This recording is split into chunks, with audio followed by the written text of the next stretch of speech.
determinação. É uma outra deformação do sonho, sobre determinação. Ela está muito próxima da condensação, porque sobre determinação são episódios que vão acontecendo um em cima do outro no sonho, mas que remetem ao mesmo conteúdo. Por isso, tem semelhança ali com a condensação. A outra é consideração pela representabilidade. Isso é muito interessante. Quem não sonhou com os presidentes, quem não sonhou com os príncipes, essas coisas todas, né? Só para você ter uma ideia, às vezes nós não conseguimos arranjar uma figura tão clara nos sonhos que representa uma palavra nossa ou que representa um sentimento nosso. Vamos dar uma ideia aqui. Ascensão social. Como que seria representado num sonho? Eu vi um bom exemplo que foi que se você está em conflito quanto à ascensão social, alguma coisa assim, você pode estar sonhando aí subindo e descendo a escada. Se você está em conflito em relação a poderes, ao poder em si, você pode estar sonhando com pessoas arrogantes, alguma coisa assim. Entendeu? Então você vai ter uma representatividade. O poder é muito interessante, você começa a sonhar com o presidente, né? Às vezes nós vamos ter nessa representabilidade também, o sonho com os artistas, com corredores de Fórmula 1, né? Tá tudo dentro de uma representabilidade daquilo que você está conflituando naquele momento ali, que está buscando desvendar os seus desejos, né? Bom, para Freud, então, a origem do sonho está nos conteúdos latentes, nos desejos inconscientes, que acontece por meio das transformações, condensações, dramatizações, deslocamentos, representabilidade e vão originar quem? O sonho. Então, quais são os conceitos que nós mais pegamos aqui? Conteúdo latente, manifesto, símbolo, deslocamentos, condensação, dramatização. Quais são as categorias do sonho? Isso aqui só para vocês terem uma margem de quando vocês forem interpretar, por exemplo, o sonho de uma criança. É bem diferente do sonho de um adulto. Por quê? Lá atrás eu até falei, as crianças têm menos símbolos. Os adultos é que vão cada vez mais criando símbolos. Um símbolo bem atual, vamos colocar aí 2012, 2013, é o cartão, né?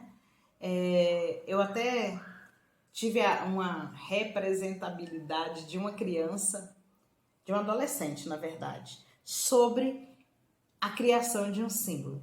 Eu estava ainda dando aula nessa época e o menino foi levado para mim, porque um bateu no outro lá e eu cheguei para ele, sentei os dois adolescentes. O que aconteceu? Por que vocês estavam brigando? Por que você bateu, etc. Ele falou assim, professor, ele passou o cartão em mim. Eu, O que é isso, né? Naquela época, o símbolo era muito recente, eu realmente não configurava dessa forma.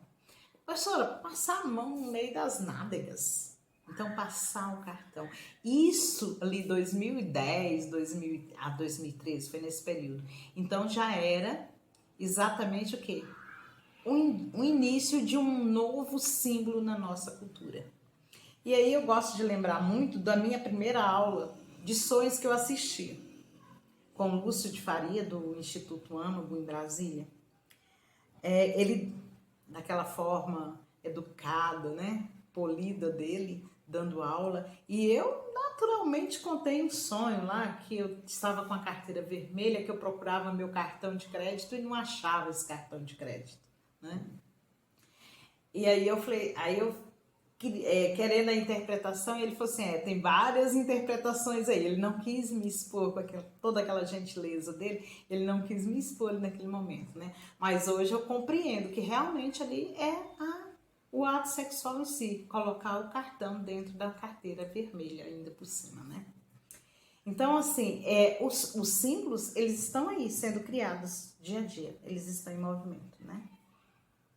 Bom, voltando nas categorias do sonho, tá? Então, quando a criança sonha querendo um bolo, provavelmente ela quer um bolo ou seio da mãe no mais tardar, como símbolo de uma coisa gostosa que ela tem, seria o seio, né? Então, o conteúdo latente, ele é igual ao conteúdo manifesto.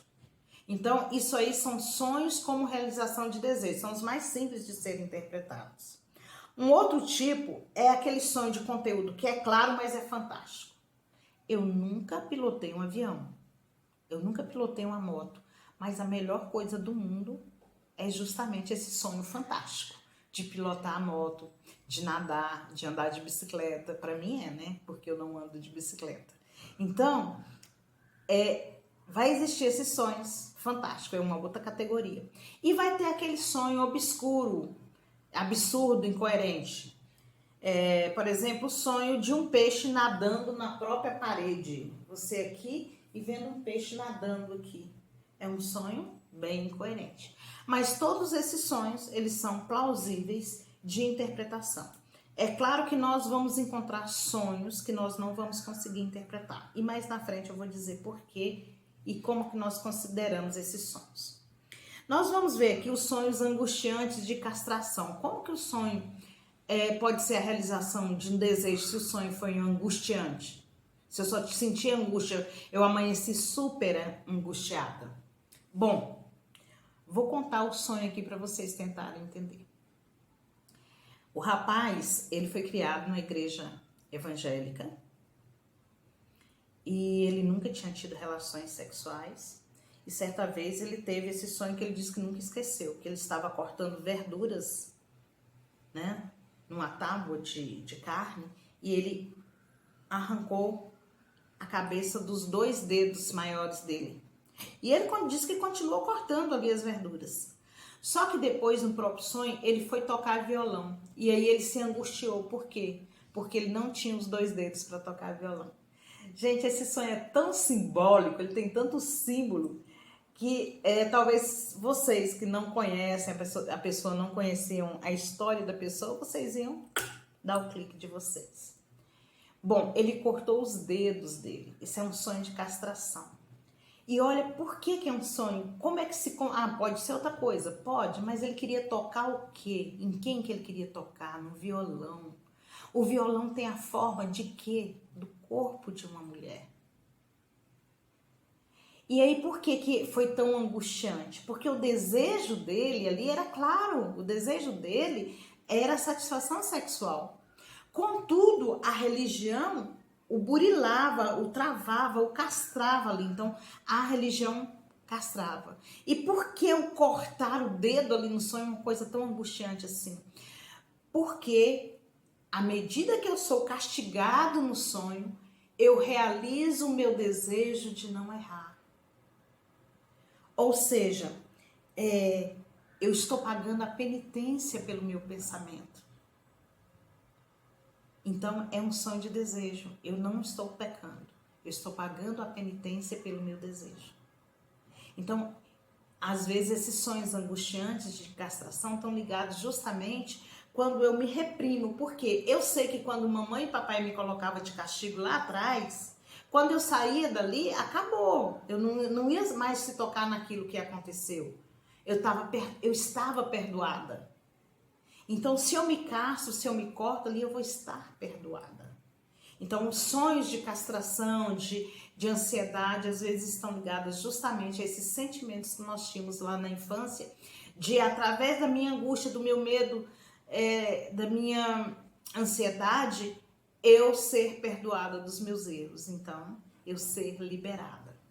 Então, é um sonho de desejo, de ser liberado. Os pesadelos. Os pesadelos são muito interessantes e Freud pesquisou muitos pesadelos nos ex-combatentes. Porque os pesadelos também estão ligados à autopunição.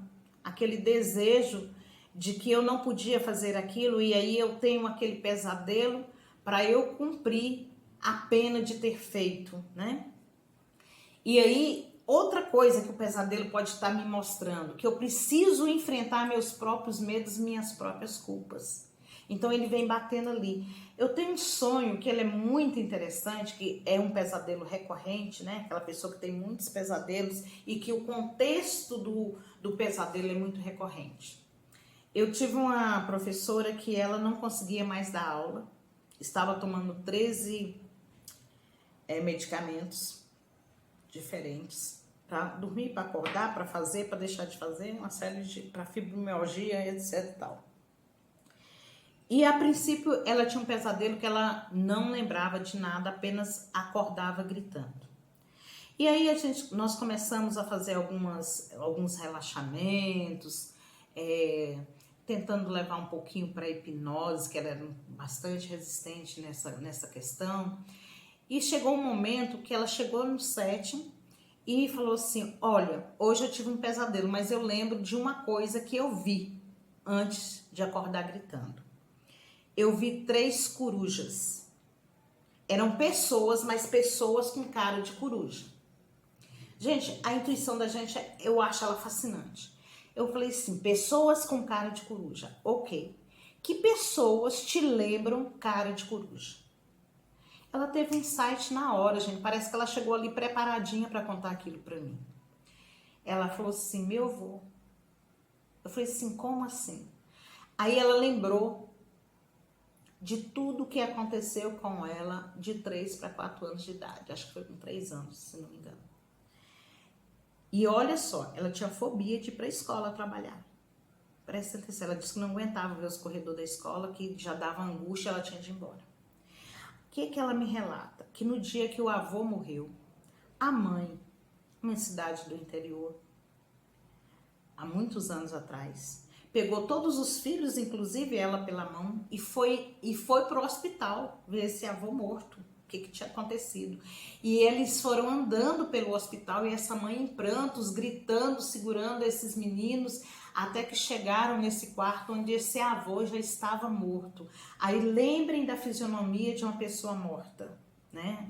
Uma pessoa de idade morta. Então, ela associou aquela visão que ela teve a uma cara de coruja. E aí, nesse momento, ela chorou bastante e foi muito ali, foi uma catarse, né? Foi bem, ela aliviou e aí chegou a contestar até o procedimento da mãe, mas a gente sabe que essas questões, gente, vem muito da nossa falta de conhecimento mesmo. Quando que uma mãe ia saber que aquilo ia estar gerando um trauma? Ela não queria era deixar os filhos sozinhos em casa, né? E aí teve um contexto, e aí eu falei assim, mas existem mais 2 outras corujas. Quem eram as outras 2, gente? A tia, que morreu também, ela ainda era criança, e o pai. E aí a gente desvendou outras coisas. Então, por trás desses pesadelos também, principalmente quando eles são muito recorrentes, existem grandes traumas. Assim como existia lá na época de que Freud estava analisando os ex-combatentes. Então, aqueles pesadelos estavam todos ligados aos traumas do pós-guerra, né? Estavam todos ligados à guerra, foi no pós-guerra. Bom, os estímulos externos e externos nós já falamos. Os sonhos de sexualidade, eu acho que eu falei bastante deles aqui, da questão sexual, mas eu ainda posso falar de alguns outros sonhos de sexualidade. Eu tinha uma adolescente de 13 anos que eu lembro dela contar um sonho que ela entrou no elevador e que tinham 2 caras, né, dentro do elevador, e que chegava e encostava o revólver nas costas dela, né? Então, é um sonho de sexualidade aí, tinha outras questões, mas a sexualidade estava aí.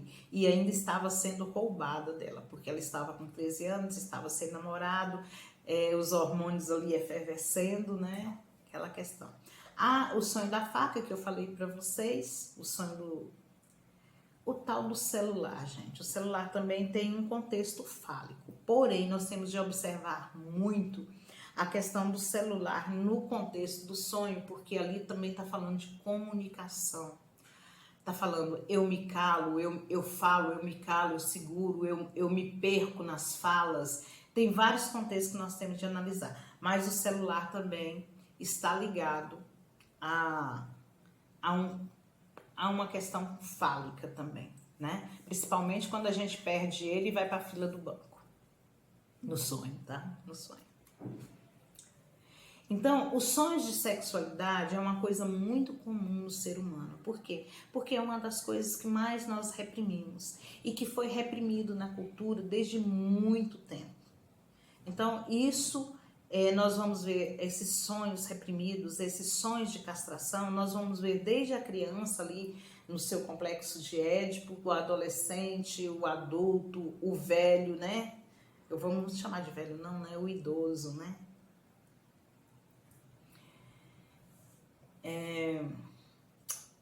A função primordial do sonho é tentar satisfazer esse desejo que está lá dentro, mesmo que de forma alucinada e simbólica, tá? Então, nós precisamos soltar essa demanda. Então, nós vamos ver que tem pessoas que sonham muito e tem pessoas que sonham e lembram, né? Lembram muito, e tem pessoas que vão sonhar e não vão lembrar, mas que vão acordar com as remanescências dos sonhos, tá? Os sonhos típicos que eu falei lá atrás, nós vamos entrar aqui. É o sonho caindo. Quando a pessoa sonha que está caindo, é quase que desesperador. Gente, eu gosto de lembrar de Winnicott quando eu vejo esses sonhos, porque o Winnicott fala do ser, quando ele nasce, que ele é integrado pela própria mãe, depois pela família, ele é integrado ali no seio, né, da família. E que existem também aqueles que não são integrados, e ainda existem as crianças que são integradas, muito bem integradas por aquela mãe suficientemente boa, mas que de repente eles perdem essa mãe. Quando eles perdem essa mãe, o que acontece? Essas crianças desintegram, elas se desintegram. O que é o desintegrar? É esse cair nesse vazio, é aquela sensação que dá aqui que quando a gente é adolescente, que a gente tem muitas sessões, a mãe falava assim pra gente: é porque você tá sonhando assim porque você tá crescendo. Na verdade, sim. Por quê? Porque quando eu vou entrar na adolescência, eu tenho de deixar a minha criança. Então, eu começo o luto pela infância perdida. Então, vai dar essa desintegração, esse sentido de desintegração. Não como o Winnicott fala, quando é a perca de uma mãe muito recente, né? Mas nós, quando entramos na adolescência, sim, nós temos essa perca, né, da infância, daquela segurança de tudo aquilo que a gente achava que podia confiar. Então, quase esse sonho está dizendo de alguma desintegração, de uma puxada de tapete, do vácuo que você caiu, da ausência, da falta, né? Outro sonho bem típico é o sonhar voando, que é maravilhoso. É quando você tenta ver todo o seu contexto por cima, de uma outra forma. É quando você tenta se desligar daquele real e tenta ver de uma outra forma. O sonho da escada, para Freud, ela está muito ligada à sexualidade, ao subir e descer, o movimento sexual. Mas nós vimos ali, e eu gostei de ver isso, eu vi até no YouTube, essa representabilidade de poder e de ascensão social ligado à escada. Eu posso estar fazendo sempre esse movimento de subir e descer a escada. Se eu tiver, por exemplo, numa empresa, eu estava na empresa, eu tentava subir, não conseguia. Então, pode estar ligado a isso aí.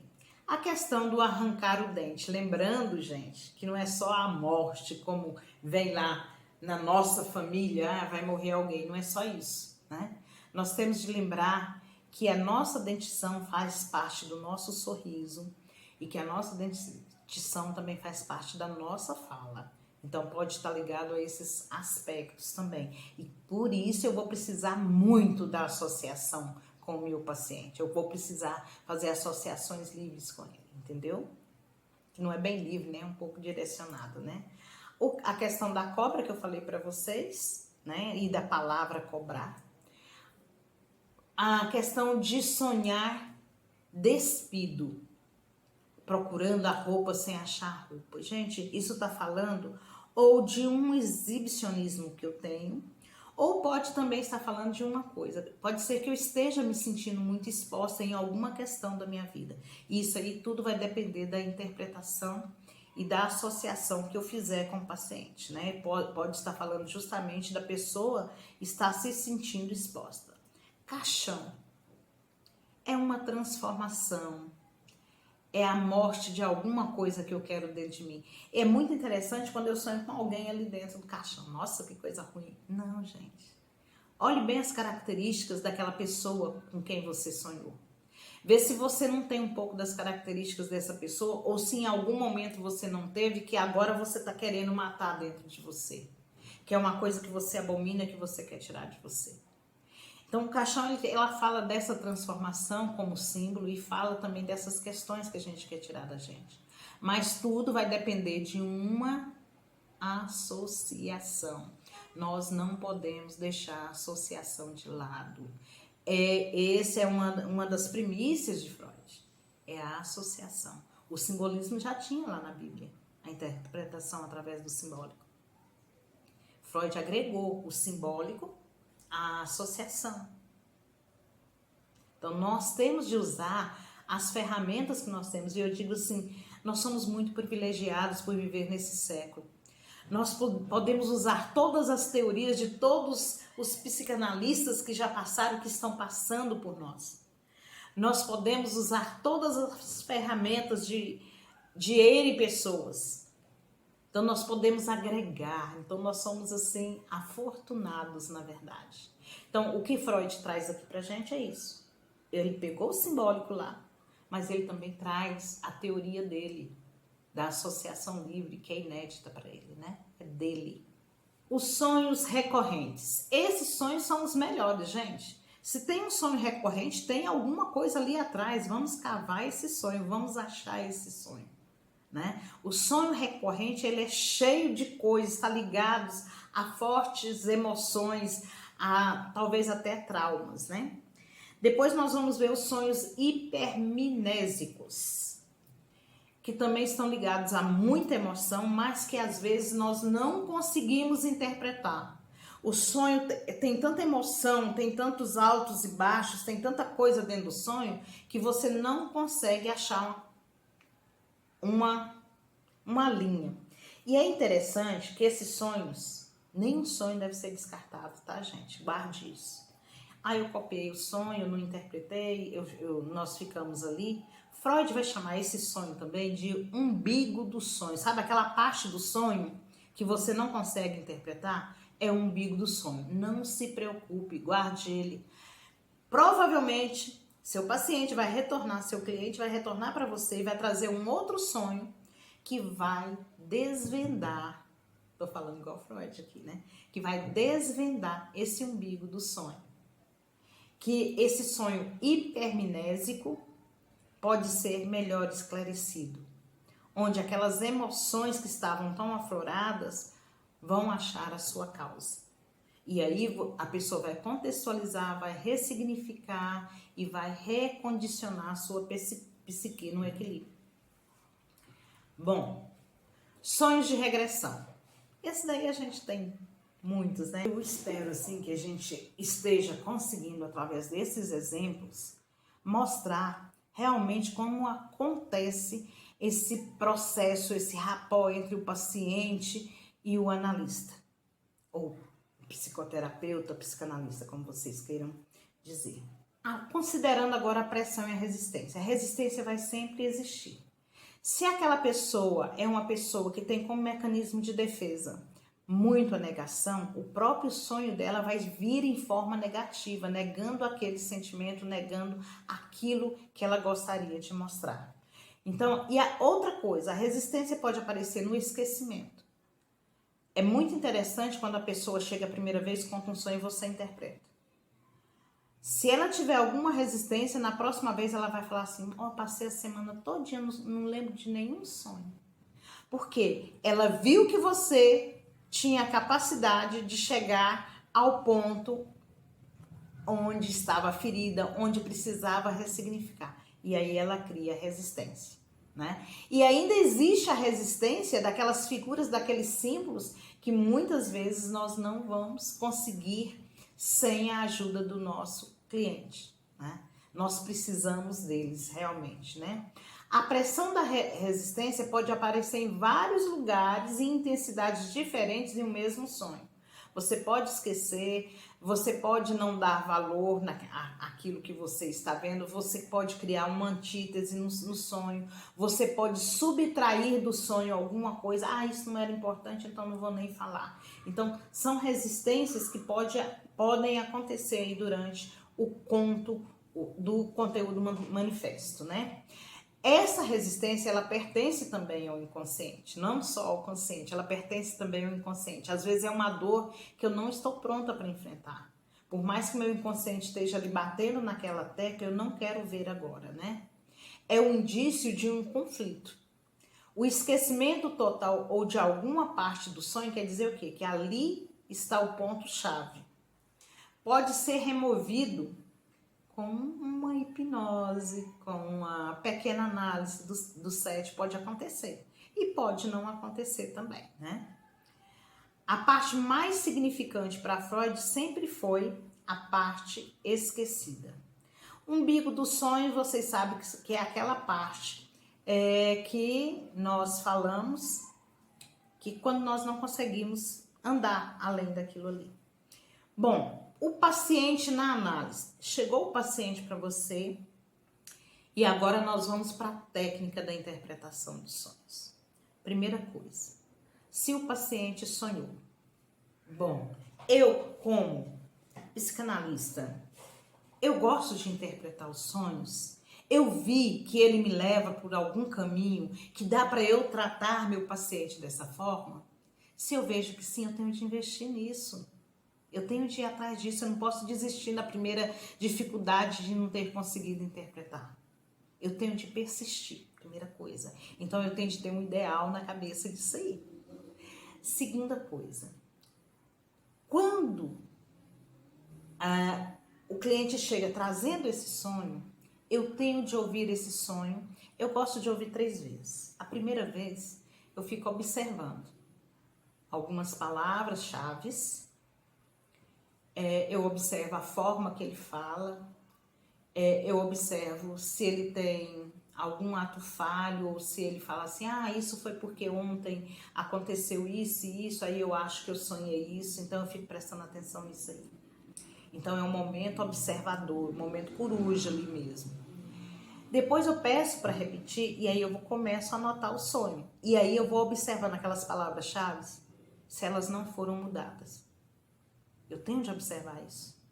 Se ela foi, eu já faço um círculozinho ali em volta daquela palavra, para depois eu tentar entrar numa associação livre ali. Depois que eu anotei, aí nós vamos para uma conversa, eu diria até uma conversa informal, onde eu vou perguntar para ela sobre o dia dela, sobre o que aconteceu na semana, se ela teve alguma lembrança, alguma coisa desse tipo, né? Então, nesse momento eu começo uma associação.